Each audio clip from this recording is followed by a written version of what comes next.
Bom, vamos lá. O tema de hoje, eu sou Paula Nascimento, né? Então, às vezes, sempre chega alguém novo aqui. O tema de hoje, e não importa como você vai estar vendo essa live agora, né? Porque eu coloco ela depois no YouTube, se você vai estar vendo gravado, ou se você vai estar vendo depois, vale da mesma forma. O tema de hoje é a importância da família no equilíbrio emocional. E aí eu quero falar assim, que cada indivíduo, eu faço uma colinha pra gente ter um começo, meio e fim certinho. Cada indivíduo na família, ela tem o seu papel. E por que a gente fala assim, sobre essa importância? Porque quando a gente vive num sistema familiar, né, que é uma visão sistêmica, é entender que ninguém vive sozinho no mundo. Absolutamente ninguém. A gente veio de algum lugar, de alguma pessoa, de ter filho de alguém, então a gente tem essa visão sistêmica. E o que importa é você entender que você faz parte desse sistema familiar e que ele te puxa. É um sistema familiar, explicando assim um pouquinho mais adentro, é a triangulação, né? Eu gosto muito de Freud, gosto muito de Bion, gosto muito de Lacan. Por mais que eu não tenha formação em psicologia, eu estudo muito profundamente sobre isso e gosto principalmente dessa área da psicanálise, né? Então, o que eu acho que dá pra gente entender muito bem quem nós somos, o que a nossa infância impacta em quem somos hoje e como que a gente pode utilizar essas ferramentas pra gente ser alguém melhor amanhã. Essa triangulação do Édipo, que tem o corte, né, da identificação paterna. Então, pensa comigo que é um triângulo, e nesse triângulo a gente tem o pai, a mãe e o filho, tá? Então, a gente faz parte de uma visão sistêmica familiar. E temos a função materna e paterna. Uma coisa que eu quero entender, porque vocês vão me escutar falando bastante aqui no decorrer da live. Função materna e paterna tem o pai e a mãe.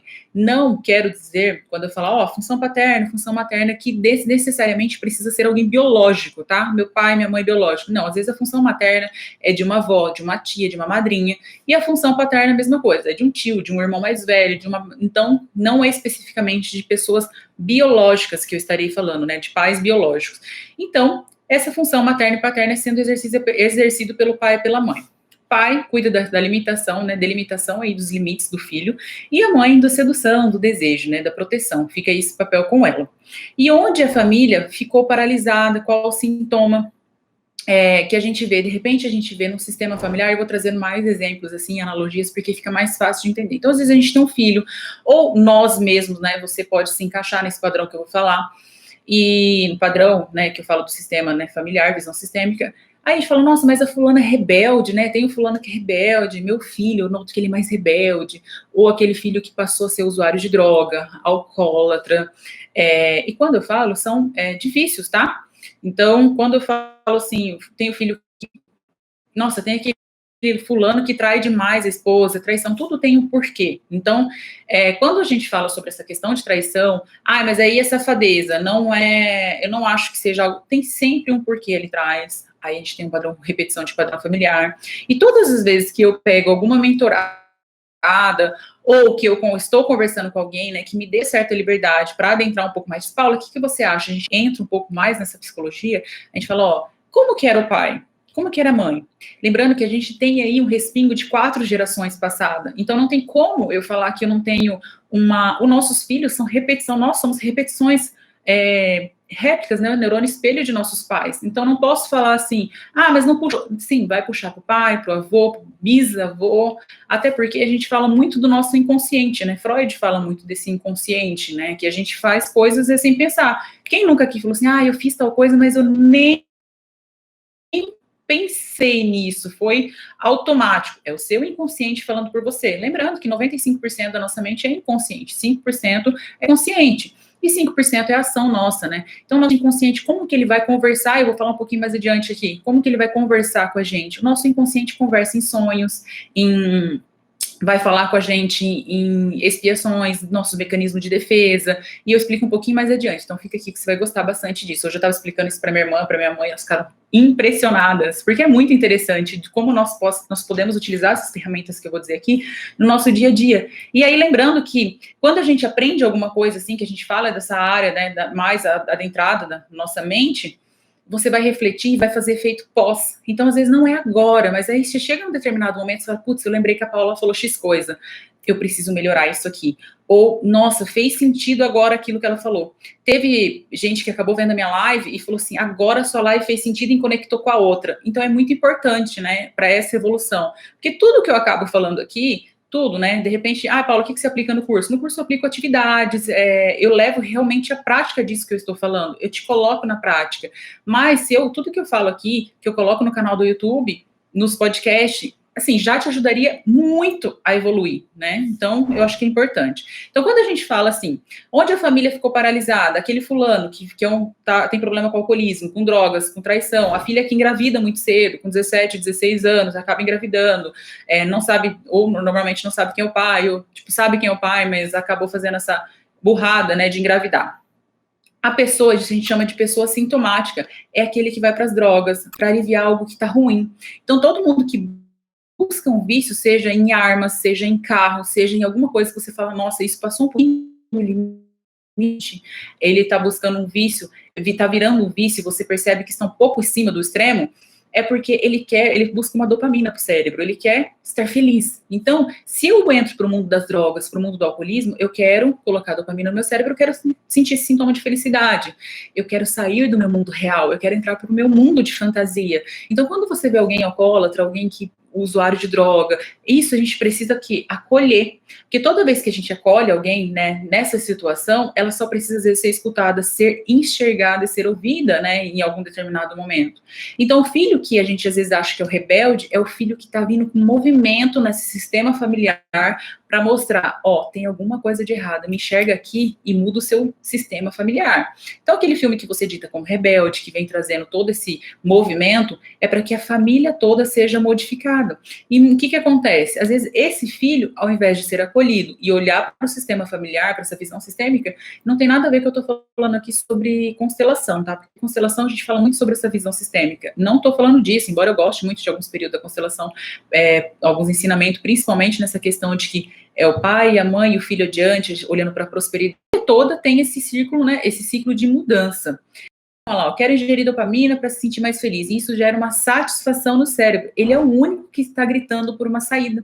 Foi dessa maneira que ele tentou achar uma saída. Então, assim, eu estou no meu círculo familiar, eu não consigo mais ficar vivendo ali, eu não estou conseguindo viver para essa realidade me incomoda e eu busco isso no alcoolismo, na droga, buscar muito esse vício, né? Porque esse dia eu falei pra minha mãe, estava estudando sobre pessoas que possuem vício em sexo e tal.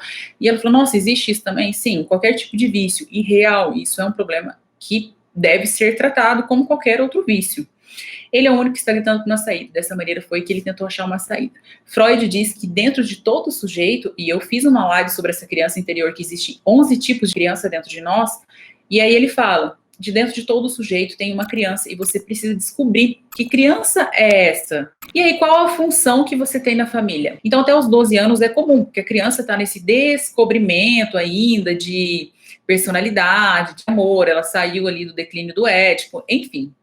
E aí eu até coloquei aqui, vemos muitas mães, eu fiz até um adendo, sendo mães envelhecidas por fora e por dentro são crianças emocionais. Então, assim, às vezes muitas mães sendo mães de crianças, muitas crianças sendo mães de crianças, né? Não sabem lidar com a maternidade e acabam criando crianças adultas, né? Se tornam adultos com uma eterna criança sendo mimada ali dentro. Então, ela precisa se enxergar, ela precisa enxergar isso dentro dela para ela conseguir modificar. Então, eu falo assim, antes de ser mãe, ou mesmo no período de ser mãe, ou nunca é tarde para você buscar um entendimento para você conseguir modificar isso. Então, eu coloquei assim, por isso que você não tem que perdoar a mãe, tem que perdoar você. Quando você perdoa por ter sido abandonada, por ter sido órfão de pai e mãe, não tem que ter mágoa, porque você carrega dentro de você uma brasa. Eu até faço um exemplo, você carrega dentro de você uma brasa, essa brasa ela fica queimando só dentro de você, porque com quem você tá chateado, ela dorme em paz, ela dorme tranquila, às vezes ela nem sabe que te chateou, então essa brasa ela queima dentro de si. Então não tem que perdoar o outro, você tem que perdoar você, para você poder prosseguir e viver, né? Então, quando a gente fala da importância de estabelecer essa função, é justamente para que você entenda o que eu vou dizer nesse exemplo. Por exemplo, assim, um casamento que nasce com uma mulher grávida. Então, assim, pensa comigo, o casamento nasceu de uma mulher grávida. Ela acaba engravidando e aí nasce um casamento porque ela resolve casar, porque ela engravidou. Qual o papel? Agora a gente está falando de papel e não de função, tá? E nem de missão. Qual o papel dessa criança? É de existir, é de fazer existir uma família. Já imaginou a responsabilidade de um filho que nasce de uma gravidez não planejada? Então essa criança nasceu e aí, conforme vai crescendo, fala, eu casei com seu pai porque eu engravidei de você, a gente acabou casando. A criança, inconscientemente, tá? Porque se fosse consciente, você não falava, se fosse consciente, tudo ficaria mais fácil, porque 95% que haja do nosso inconsciente. essa criança, ela nasce com uma responsabilidade de manter essa relação, uma responsabilidade que, óbvio, não é dela. Tudo isso, repetindo, né, de forma inconsciente, o filho fica com o papel de união desse casal, unir esse casamento. E a missão dele é não deixar nunca que esses pais se separem. Porque tudo isso é inconsciente. Algo interessante que nós não fazemos consciente, mas que impacta mesmo assim, é que uma coisa assim que eu fiquei chocada quando eu soube disso, e eu falei, é legal, às vezes não dá pra gente soltar uns assuntos meio aleatórios aqui no Instagram, porque precisa, né, e exige mais uma explicação do contexto. É que a função do Júnior, né, então às vezes você tem lá um filho, meu sobrinho, por exemplo, é Paulo Sérgio Mermano Bocardo Júnior, ou Walter, tipo, eu tenho um tio meu que é Walter Júnior, ou um sobrenome com neto. Então, quando você coloca o nome do seu filho nisso, o seu filho cresce condicionado a ser uma réplica do pai. E se for um neto, uma réplica do avô. Porque a gente tem uma personalidade, uma identidade, um temperamento, que eu posso fazer uma live sobre temperamentos, que é o que nasce de forma inata com a gente, e o caráter igual do pai, ele nasce com esse peso.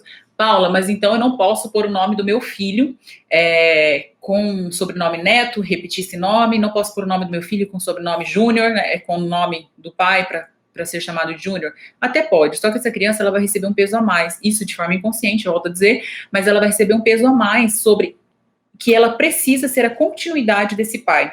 Então, tomar um pouquinho de cuidado quanto a isso, porque isso que eu tô falando, se tiver dúvida, é estudos, tá? Eu até tava com um livro aqui, ó.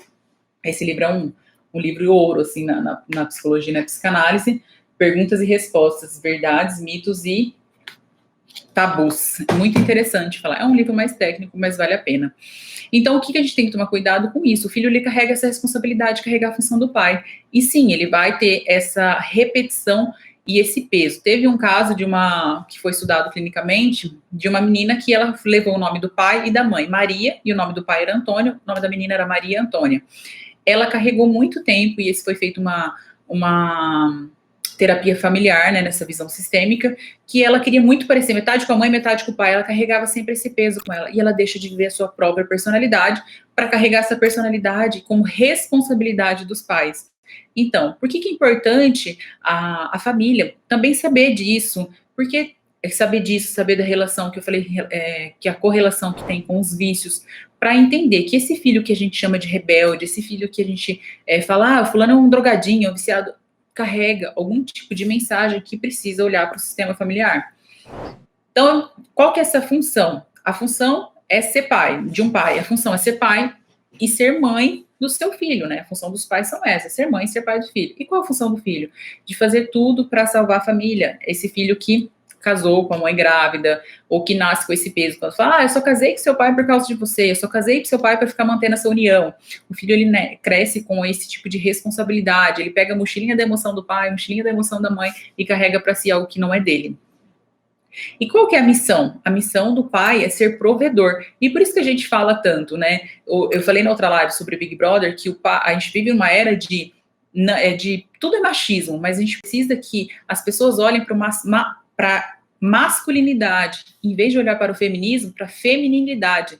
Então são coisas assim completamente opostas, diferentes significados, vivências, experiências completamente são diferentes. Então a função de um pai é ser provedor e da mãe ser protetora. Então quando a gente olha nesse triângulo, a gente vê aqui o filho aqui, né, a mãe aqui, para sanar o desejo, ser protetora do filho, né, a sedução, e aqui a gente olha o pai, delimitação de limites e ser provedor dessa família. E a do filho? A do filho é estudar. Tem filho que já nasce com a função de salvar a família. Não, o filho ele tá ali para aprender, para ser um aprendiz, até ele formar a sua personalidade na sua primeira, na segunda infância, que é do 0 aos 6 anos na sua primeira infância, dos 6 aos 12 anos na sua segunda infância, e fecha a sua personalidade. Essa é a função do filho, olhar para a sua prosperidade. O problema do pai e da mãe já existia antes do teu filho, então isso não cabe aos filhos resolver, né, ter resoluções sobre esses relacionamentos. Função paterna é completamente diferente do biológico que eu falei para vocês. A função paterna pode ser de uma mãe, a função paterna pode ser de uma tia, de uma avó, não necessariamente que precisa ser do pai biológico. Porque às vezes a gente fala, qual a função paterna? A gente já liga isso ao pai. Se é uma família que tem, sim, o pai estabelecido normal, casamento, essa função seria a função do pai.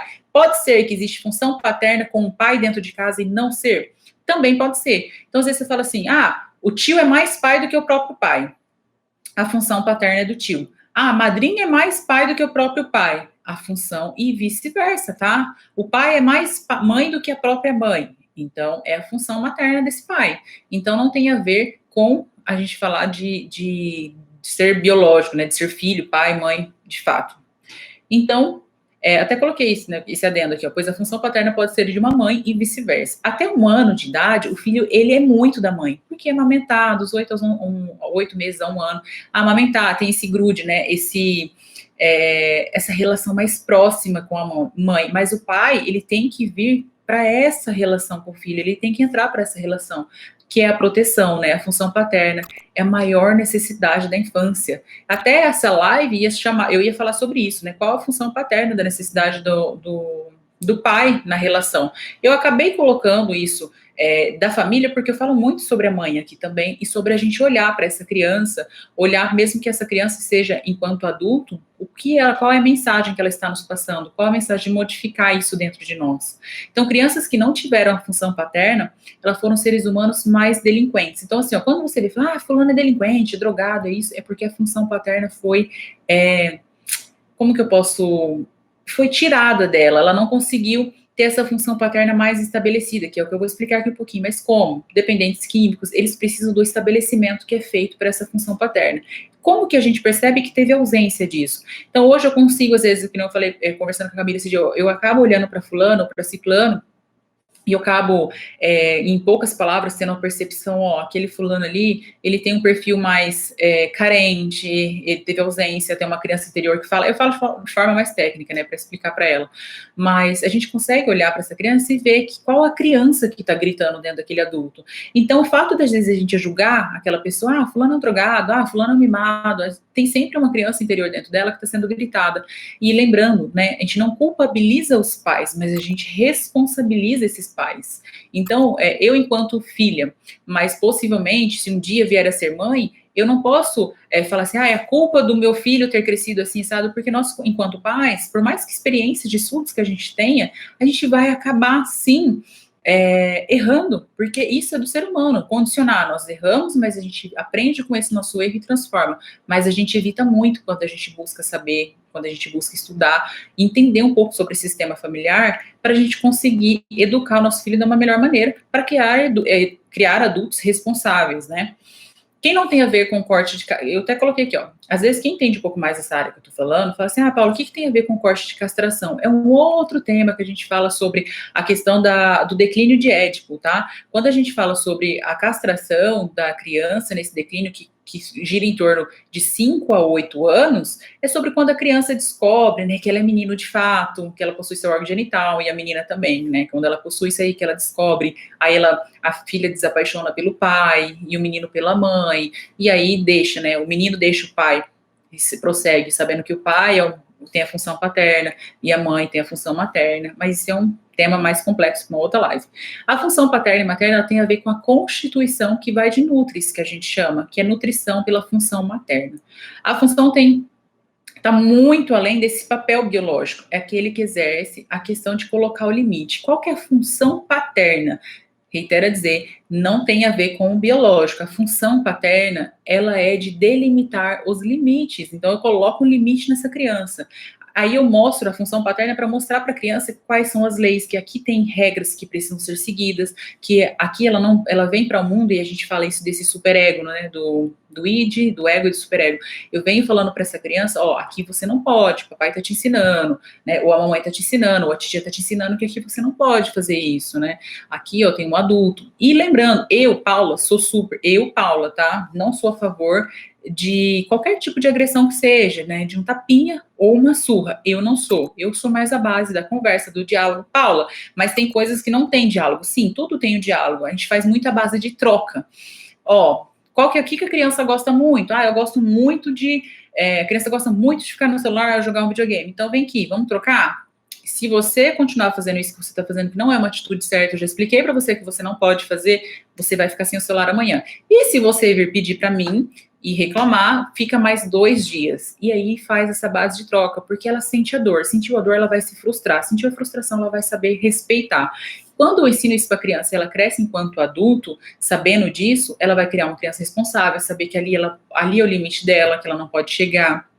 E não adianta, se a gente não frustrar, a gente tem necessidade de frustrar uma criança, enquanto jovem, lembrando que a adolescência se estende até os 25 anos, né, então dos 25 para os 26, ela entra para uma fase de jovem adulto. É que a gente acaba falando mais isso na psicologia, mas quando a gente fala, fulano já é adulto, né, e menciona isso para 20, 25 anos, a gente fala isso que é um modo corriqueiro de ser falado, mas na mente dela, nos estudos que a gente faz, com 25 anos ela acaba a sua fase de adolescência, e aí, pasmem, né, fase que a gente está chegando agora de maturidade adulta, que a gente pode falar, fulano é um adulto maduro, da idade masculina, está com 62 anos.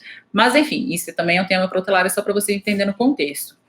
A função paterna, até coloquei isso. Tem uma frase de Freud que ele fala assim, não me lembro de uma necessidade da infância tão grande quanto a necessidade da proteção da função paterna. Então, a gente fala aqui da função enquanto pai. Lembrando que pode ser mãe, pai, tio, tia, irmão mais velho, madrinha, mas tem que ter uma função paterna aí para estabelecer esses limites. Eu vou falar um pouco mais adiante sobre, eu sou meio assim, né, queria falar antes. Deve-se estabelecer uma função paterna. Meninos e meninas que não possuem a função paterna não sabem escolher o que é certo para a vida. Paula, mas o que é certo para a vida? Quando não ficam dependente da delinquência, quando não tem automatizados desvios em sua cabeça. Então, por exemplo, assim, quando ele entende que entrar para o mundo das drogas é um mundo da fantasia e não é o caminho mais correto, quando ele entende que sair daquele caminho e buscar outros meios para se esconder e não falar, porque falar a gente fala que a cura, né, a cura vem pela fala, a criança, ela entende que esse é o caminho. Por quê? Porque ela teve limitação, ela sabe que ela pode chegar, que ela pode dialogar, conversar, porque ela teve uma função paterna muito bem estabelecida, estabelecendo os limites para ela. Então, quando não fica dependente dessa delinquência, quando não tem automatizados os desvios de sua cabeça, quando você dá conta de ser uma pessoa de neurose legal, que você não entra em psicose, aí eu falo assim, que você perde o contato com a realidade, né? Lembrando, quando você utiliza de drogas, álcools, você sai desse contato com a sua realidade, né? E você entra em psicose, que é por isso que a gente fala. Não tem a ver com transtornos, tá? Sobre esquizofrenia, transtornos de ansiedade, não estou falando sobre esse transtorno, falo simplesmente da pessoa sair do mundo da realidade e entrar para o seu mundo de fantasia através de psicóticos ou através de drogas ilícitas. A função paterna vai mostrar para a criança que existem outras funções importantes, fora a da mãe. Então, ela já está muito bem estabelecida, aquele contato muito frequente com a mãe, entende que a mãe é a proteção, é o amor, é o carinho, é o alimento, mas o pai chega estabelecendo uma outra função que ela vai ser muito útil, se não uma das mais importantes, que é estabelecer os limites nelas enquanto vida adulta. Atribuir ao pai a função paterna, é a mesma condição de um espelho, onde o filho vai refletindo todas as ações que o pai faz. Então, assim, neurônio espelho, eu até coloco aqui, porque os nossos filhos são ações de que nós fazemos o tempo todo. Então, não adianta eu chamar a atenção dele para X e eu fazer diferente, ele vai repetir aquilo que você faz o tempo todo. A função materna é diferente da mãe. O nome remete à mãe, mas ela não é a única a exercer. Né, aí eu falo sobre o corte da castração, sobre o que eu expliquei, né, dessa função da mãe, que faz aí com seus 5, 8 anos de idade, que é da função materna e paterna, né, quando a criança entende que, o menino entende que não vai ficar apaixonado pela mãe, que ela é uma mãe, que ela não vai ser a mulher da sua vida, e mesma coisa, a menina entende para com o pai. Paterna, a função paterna coloca o limite ao filho, que existem leis que elas precisam se adequar, tudo isso é responsabilidade da função paterna, ou do irmão que vem, pode ser do irmão mais velho, do tio, da tia, o pai que foi embora, de repente a criança se sente abandonada, órfã, então tem essa função paterna, quanto ela tinha, né, de pais, principalmente pais quando se separam e ela perde essa referência enquanto pai, é muito importante que tenha aí um tio, uma tia, um padrinho, uma madrinha, que venha estabelecer essa presença para a criança, né, para ela entender que ali alguém coloca o limite. O que acontece muito é que muitas mães, ao separar do pai, da criança, acaba tirando a criança desse contato. Lembrando que isso é um problema do adulto. Enquanto adulto, a criança não entende nada, ela não está sabendo o que está acontecendo, e aí os pais utilizam os filhos como armas, né, para essa briga, né, enquanto adultos. E a gente fala de briga de dois adultos que falam mais as suas crianças interiores dentro dela, né? Então, se eu tenho uma arma enquanto filho e eu utilizo essa arma volta para você mesmo. É como se eu apontasse essa arma e no futuro ela voltasse para mim mesmo.